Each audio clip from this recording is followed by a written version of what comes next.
जय माता रानी। दोस्तों, आप सभी को नवरात्रि की ढेरों शुभकामनाएं। माता रानी की कृपा सदा आपके और आपके परिवार पर सदा बनी रहे। तो आज की वीडियो में हम आपके साथ शेयर करने वाले हैं कि अष्टमी और नवमी पूजा की सरल विधि।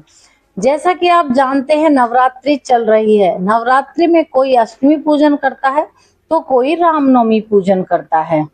नवरात्रि के 9 पावन दिन पूरे होने के बाद जब माता रानी की विदाई का समय आता है, तब बहुत से लोगों के मन में एक सवाल होता है कि कलश का क्या करना है, पूजा सामग्री का क्या करना है, कन्या पूजन कैसे करना है।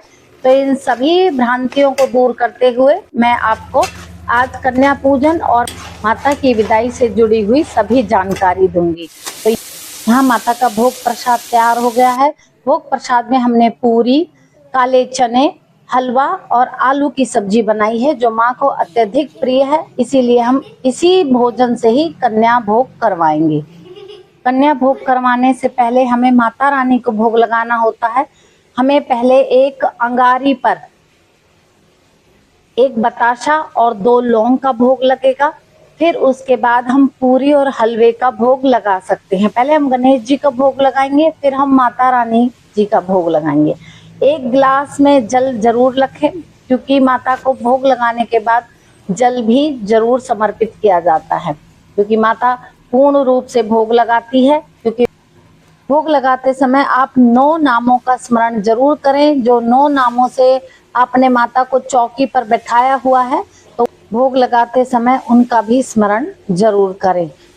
अंगारी पर भोग लगाने के बाद आप माता रानी को जल भी जरूर समर्पित करें। अब हम करते हैं कन्या भोग की तैयारी। तो मैंने 6-7 कन्याएं ले ली थी, क्योंकि आज कन्या ढूंढना तो बहुत ही मुश्किल हो जाता है।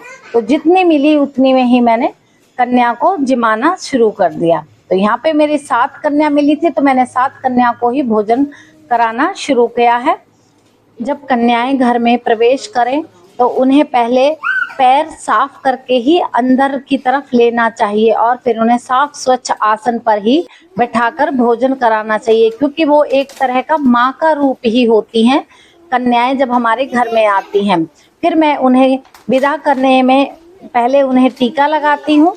कुमकुम का टीका लगाना है, फिर उन्हें दक्षिणा देकर उनके पैर छूकर उन्हें विदा कर देती हूँ।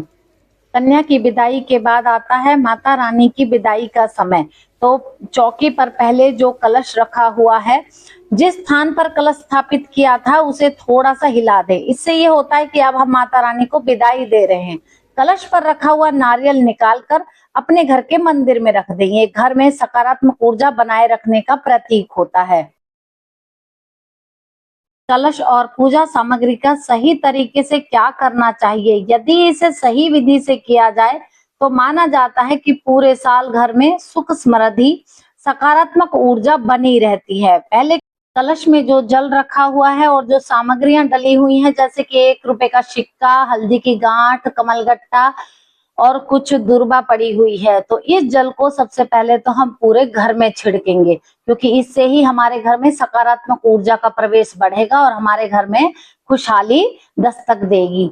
तो फिर आता है श्रृंगार के सामान का। तो श्रृंगार का सामान या तो हम खुद रख लें या फिर किसी जरूरतमंद को दे दें।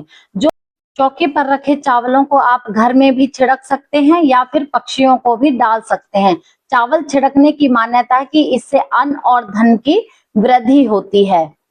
माता रानी की चौकी संभव हो सके तो शाम के समय ही उठाएं, ना कि सुबह के समय।